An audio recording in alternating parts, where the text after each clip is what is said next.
Welcome to Let's Talk Health, powered by VitifyHealth. I'm your host, Miles Wingfield, and today we're joined by a strategic leader and educator whose unwavering commitment to equity and inclusion has defined his career.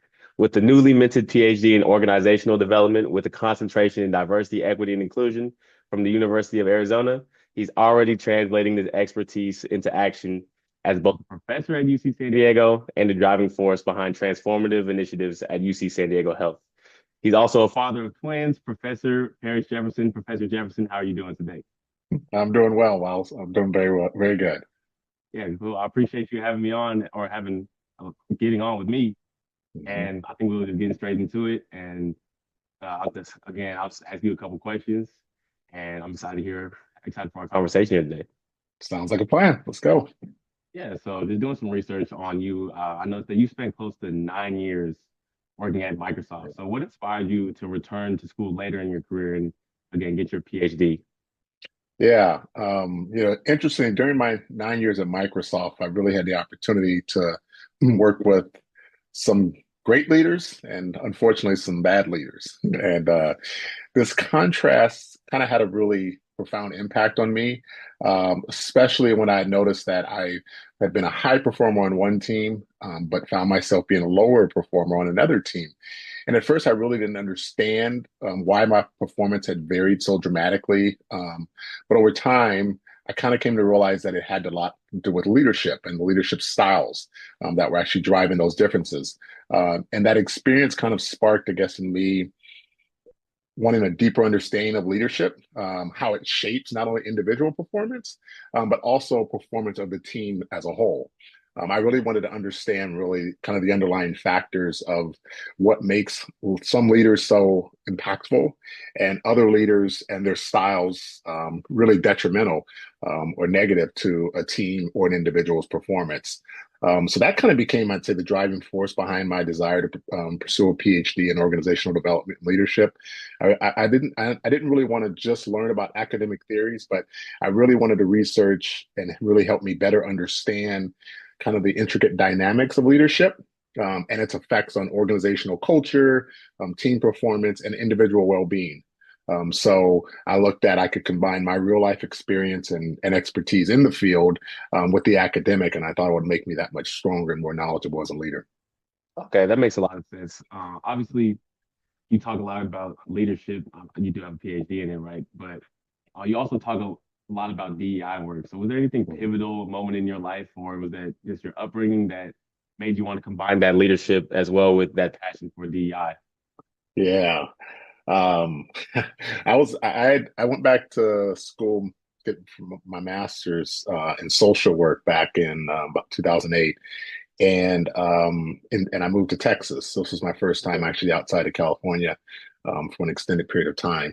And that experience working in social work, and particularly the Texas Juvenile Probation Commission, I really was exposed to some deep disparities that exist not just in the juvenile justice system, but in marginalized communities. And sitting down with families and understanding their history and working with younger adults and learning more about their trauma that they experienced at an early age, whether it was abuse, neglect, or systemic failures. Learning how people were kind of a product of the system and their environment and how it was stacked up against them. Those experiences, those firsthand experiences, really had a profound effect in me, and it gave me a really different viewpoint on and of how the world kind of works and kind of how certain individuals have a lot stacked against them in order to be successful. So learning more about that, what I was kind of considering like a cycle of disadvantage, it became clear to me there was injustices in the systems that weren't really individual failures, but they were deeply rooted in more structural problems, societal problems that were perpetrating inequity and inequalities.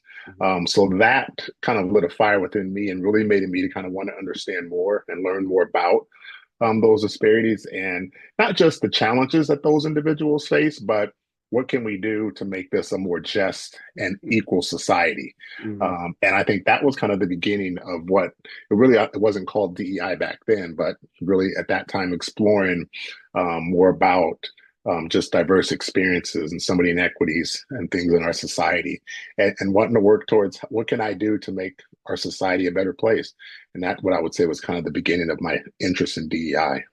Okay, I think that leads me right into my next question is again with the current times, the current administration, the Mm, I guess blatant actions against DEI initiatives. Many are worried about the future of DEI, right?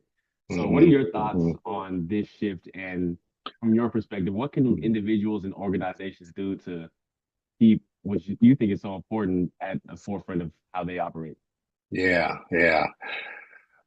The recent actions, I'd say, against DEI, I mean, it's understandably concerning, and I do. Um, it makes things more challenging. I'll start with that.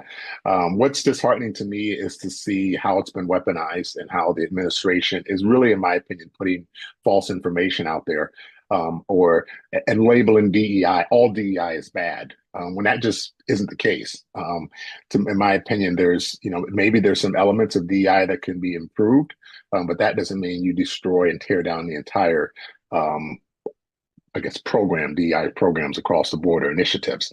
I actually did a recent study as part of my dissertation for my Ph.D., where I had the privilege of speaking with a number of DEI professionals who are actively working to drive systemic change within their organizations and in our society.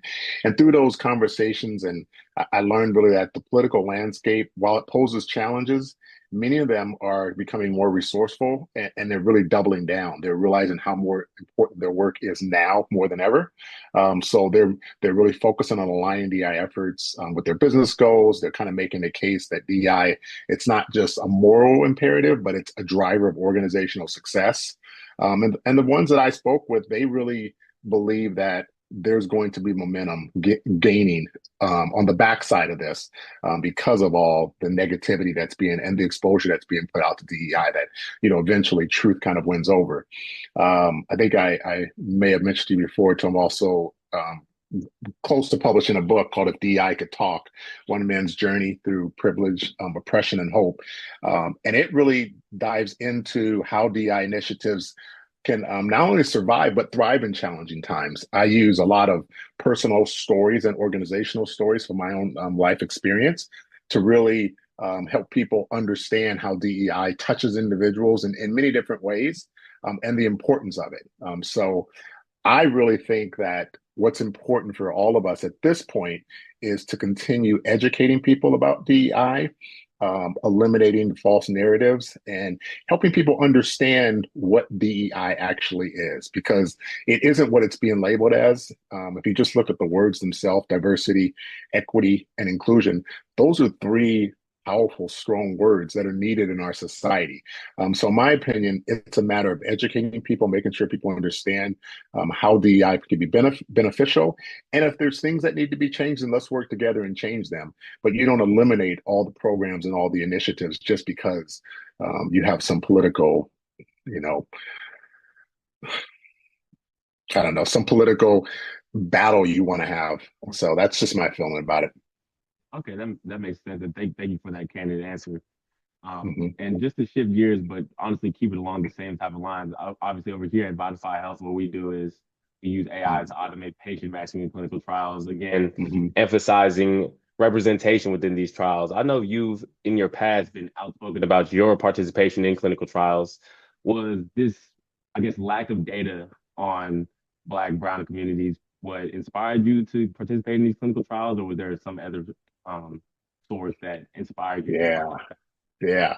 I think honestly, the initial source I would say is a African American doctor that I had quite some time ago. Actually, I don't know. I'm looking at my calendar, maybe 20 years ago, and she was real one of the first doctors I met that kind of got to know me on a personal level, and she talked with me a lot about medical industry and the lack of trials for African American patients, and that she really had told me the importance of being involved when clinical trials were available. If that was the only way that they were going to come up with medications and treatments and things that were catered to African Americans, that most of the things, studies and stuff that were being done on non-Black patients. So that was one thing that she always talked to me about, which I think stuck with me. And then during some of the conferences I've attended, it was actually a diversity and equity inclusion conference I went to, and sat in on a discussion around the significant gap in research and clinical trials that were focused on African American populations. And they talked about that, really how it hurts the development of treatments for African Americans. They also talked about some of the things in the community with African Americans, how they kind of don't trust the medical profession, and due to things that have happened in the history. So the importance of people like myself getting out there and showing that it's safe and showing that I'm involved and doing things like that. So anytime that I get the opportunity to be involved in a clinical trial, or be involved in anything that is going to, in my opinion, advance the progress of medication or medical improvements for the African American community, I try to get involved. So Okay. that's my stance on it. Yeah. That makes sense. And you touched on that mistrust between the Black communities and a lot of these, I guess, big hmm pharma companies. hmm Given that legacy, do you believe that it's worth rebuilding this trust? And if so, how do you think would be the best way to go about rebuilding this trust between these communities? Yeah, I definitely think it's worth it, and I definitely think it's important. I'll start there. I think the first thing that needs to happen is there needs to be greater transparency and community engagement within the Black community.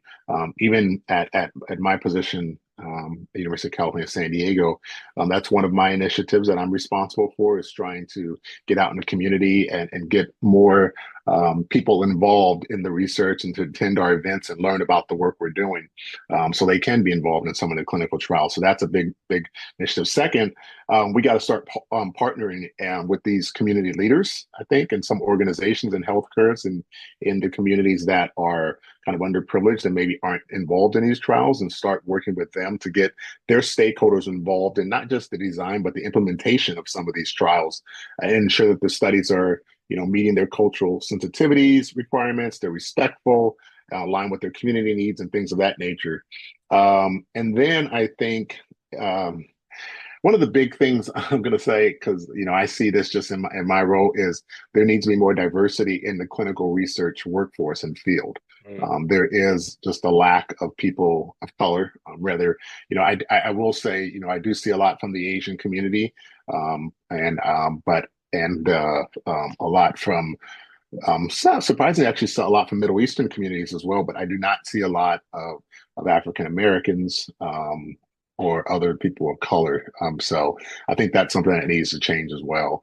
And to me, that starts with education. So getting early on, getting kids to be interested in healthcare and science, and get them really excited about it, and help them, I guess, pursue that journey throughout their education career, so they can hopefully go into the medical field and a PhD level and become doctors, and start doing, I'd say, more research within their own communities. I think that's something that needs to happen. I think that's a really good point, that this clinical trial space is really a two-way street, right? Not only are we Mhm. lacking the patients, but we're lacking those who can conduct the research on the patients, again, building that Exactly. trust. It is a big issue of trust, and I appreciate you again shedding a lot of light on that. And I Mhm. think just to wrap up the interview with the question, just to I guess go on a little bit of the lighter side, is if you could give like one piece of advice just to the younger generation, something you wish you knew at their age, what would it be? Oh, my one piece of advice would be to embrace the power of resilience and adaptability. Um, I think that we're all going to be faced with challenges. There's going to be times where things don't go as planned, where things seem like a failure and seem impossible, but you got to keep plugging along and keep fighting through it. That's what I've learned over the years, the ability to adapt and change and move forward. I've used education as my tool, but an interesting story to wrap that up with. a good friend of mine I went to college with, and I was with him about, I don't know, a few months ago. We were sitting on his balcony, um, having a glass of bourbon and smoking a cigar and talking about the good old times. And him and I weren't that tight in college. And I had said to him, could you imagine that 20 something years later, we'd be sitting on your balcony having a joint of bourbon and cigar together? And he kind of chuckled. He says, more surprising is if you would have told me 20 something years ago that you'd be the one getting your PhD. And it was one of those where we both laughed because I in undergrad I wasn't that student that excelled. I wasn't that student that you thought was going to go on to get two masters and a PhD. But over time, I kept adapting, I kept fighting, I kept battling, I kept learning more about the importance of education, and I molded myself and I changed myself. So even though my undergrad at that time I wasn't considered a top student, I turned myself into one over time, and here I am today, kind of an example of what it looks like if you just stick to your goals and move with the changes and adjust to them and adapt and be resilient. Just keep fighting. If you set a goal and go reach it. And thank you. That's great. I really appreciate that. And Yeah. ladies and gentlemen, that's Professor Parish, and that's episode one of Let's Talk Health, powered by Vitify Health. And if you're interested in learning more about me and what I work on, feel free to check us out on any of the links in the description. Thank you, and we'll see you soon. Thank you.